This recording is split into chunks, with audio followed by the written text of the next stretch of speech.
Today on ELN Morning. Concerns about rideshare safety. One Elon student reflects on how she uses the apps. A teacher shortage in North Carolina. Why it can be harder for teachers to get a job in the state.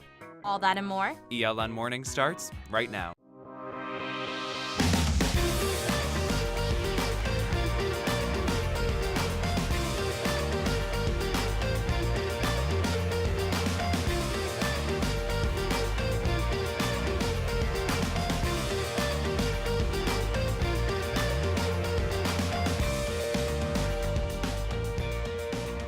Morning and thank you for joining us. I'm Brian Ray. And I'm Megan Lynn. The latest measles outbreak is at its second highest level since 2000. Elon University requires 2 doses of the measles vaccine before students enroll, but the state of North Carolina allows people to not be vaccinated if it opposes their religious beliefs. Both actress Jenny McCarthy and President Donald Trump have at one time claimed child autism is connected with vaccinations. This theory has been disproven. The vaccine debate is close to home for Elon Jr. Nori Thomas. She says her parents argued whether or not she should receive vaccines for years, but started getting them at age 10. Personally, I'd like to be vaccinated. I don't want to be I think Jenny McCarthy's crazy. And I think it's important to be vaccinated because it helps with so many other things. According to the Centers for Disease Control and Prevention, there have already been nearly 400 reported cases of the measles in the U.S. this year. At 3:30 p.m. in Alumni Gym, former Prime Minister of Australia, Julia Gillard, will be speaking at this year's Spring Convocation. Her lecture is also part of the university's Bayard Lecture Series, which was made possible in 2001 with an endowed gift from James and Jane Bayard of Burlington. During her tenure leading Australia, she delivered nation-changing policies, including reforming the country's educational system from early childhood to university. Glenda Phillips Hightower, the first African-American student to attend Elon, will also be receiving an honorary doctorate degree at today's ceremony. Be sure to check out our website for an exclusive interview with both Gillard and Hightower. A University of South Carolina student was killed after mistaking a random car as her Uber. Now Elon students are reconsidering their ride home. Our Amanda Gibson looks into ways to stay safe when you call for that late-night ride. Students, parents, and Elon police are turning their attention to Uber safety. Elon freshman Hannah Lynch said when getting ready for a night out, she usually isn't concerned with who's picking her up. I am pretty trusting with them, which is probably not the best thing. I usually just look for the Uber sticker. Elon Assistant Chief of Police James Perry says looking for an Uber sticker isn't enough. Verifying your driver's license plate, writing in numbers, and asking your driver who they're here to pick up without saying your name is the best way to stay safe. Who are you here to pick up? I'm here to pick up Amanda. Perfect, thank you. Trust your intuition. I think people will get nervous when something doesn't feel right, but your gut knows if something doesn't feel right, you just don't get in the car. This comes after USC student Samantha Josephson was murdered after getting into the wrong car. After Lynch's parents saw the news, my parents even called me. They were like, we just want you to be careful when you Uber because, it could be anyone and it's a college right in the next state over. Sophomore at University of South Carolina, Summer Shin attended the vigil held in Josephson's honor and focused on what they can learn from this tragedy. I've talked to my friends about it, and we all want to be really safe when we go anywhere taking Uber, make sure nothing like this happens again.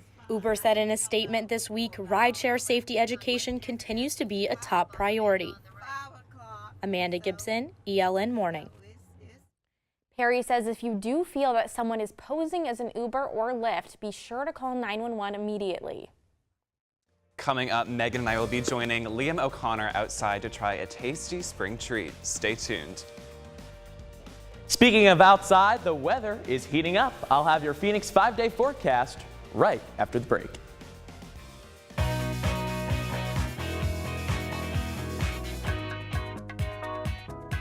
Dean of Education at Elon, Ann Bullock, is fighting to bring more teachers to North Carolina. According to the North Carolina State Board of Education, the teachers-to-student ratio is 1:18, but the national average is 1:16, according to the National Center for Education Statistics. Bullock says she supports legislation to make it easier for teachers to be hired in the state. She calls this breaking down the barriers to the classroom. Bullock also says tests that don't transfer over from other states make hiring teachers in North Carolina frustrating, especially as the state's population continues to increase. I think all of those are great positive moves for North Carolina to make, because there's nothing more frustrating than trying to take a job in a different state and all of a sudden there's all these hurdles you have to go over because you're just in a different state, but you're doing a similar job, right?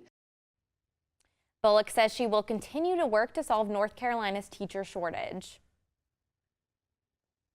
So Megan, speaking of education, I didn't get my first school Gmail account until I came to college, but I know you had one in the past. And honestly, consider that a blessing. I think we've all had an embarrassing email name or personal message name. Please don't judge me. I was a theater kid. Mine was Drama Geek 24/7 at gmail.com. This week is the 15-year anniversary of Gmail. I know, so exciting. Another mixed reaction to when kids should start having technology, but very fun, very exciting time. And luckily, we're past those embarrassing days. We have Baylor Rodman outside with the Phoenix 5-day forecast right now. Baylor, what can we expect? Well, yes, indeed. It is a perfect time of year. It's beautiful out. Look at this. Today, 75 degrees is our high, 52 is the low. It is going to be sunny today. This is a video of this morning. We did see a little bit of an overcast, but the sun is starting to break through.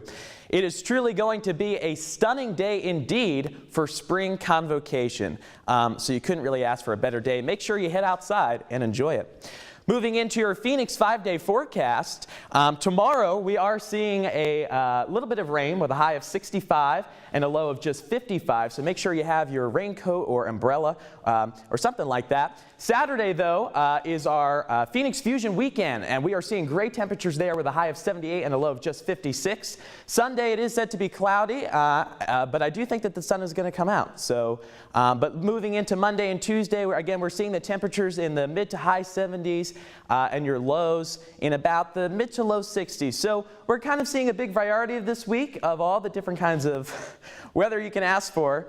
But that is your Phoenix 5-day forecast. And of course, we'll have updates. Back to you guys. Okay. If you want. You can wrap it. We are outside on Trump Plaza with our Liam Connor with a special spring treat for us. Liam, what do you have? So I'm so glad you guys asked me back to the show. Today I've made some acai bowls. Basic ingredients with acai. Number one, you need that acai puree. And you can just go to the local Harris Teeter and buy the nice package. It comes with 4 in it. And you just put it in a blender. Take some of your favorite fruits, like I took some mangoes and I dipped a little orange. Honestly, you told me. My favorite fruit is the mango. But so I then add some orange juice just to, make the consistency a little bit more enjoyable. And then now I'm going to show you what I like to do after I'm done with the puree and the mixture. So I'm going to basically peel a banana. Personally, I like to peel it like so and just do some basic stuff, but you just add a little bit. So you can really add as much as you want. Yeah. You know, I'm just going to have a little bit right now. I already ate breakfast this morning. No, I wasn't as healthy. I had a latte. Throw a few strawberries in. Let's try it. I'm just going to have a very little bit. I'm so scared I'm wearing white right now. Do not worry. Are you good, Brian? Are you going to try this? Yes. So good. Liam, delicious. thank you so much for showing this Awesome. to us. So good. And after the break, we have a live performance. You're not going to want to miss it. Beautiful.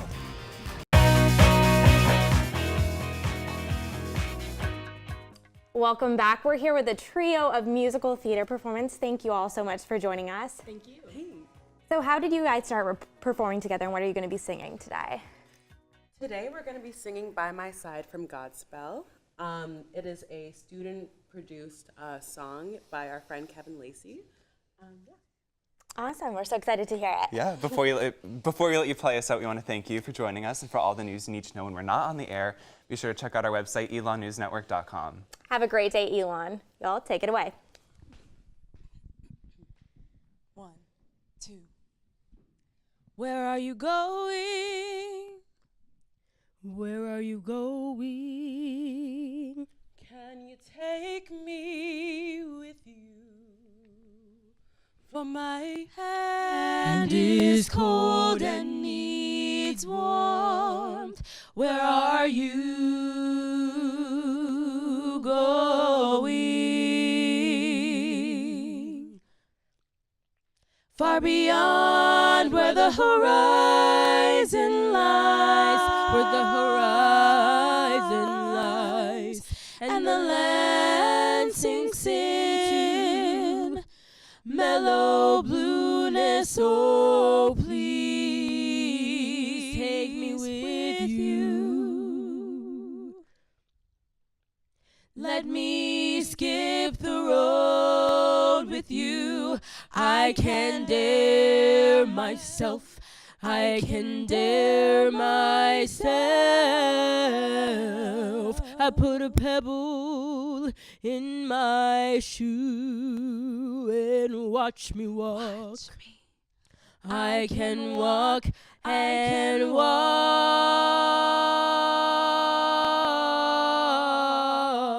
I shall call the pebble dare. I shall call the pebble dare. Talk together walking. There shall be carried, and when we both have had enough, I will take him from my shoe, singing, meet your new road. Then I'll take your hand, finally glad that you are here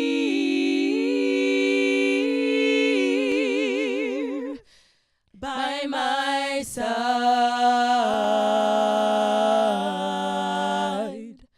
by my side,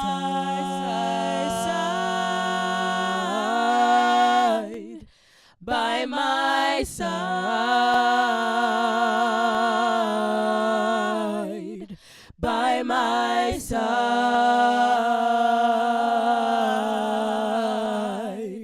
By my side.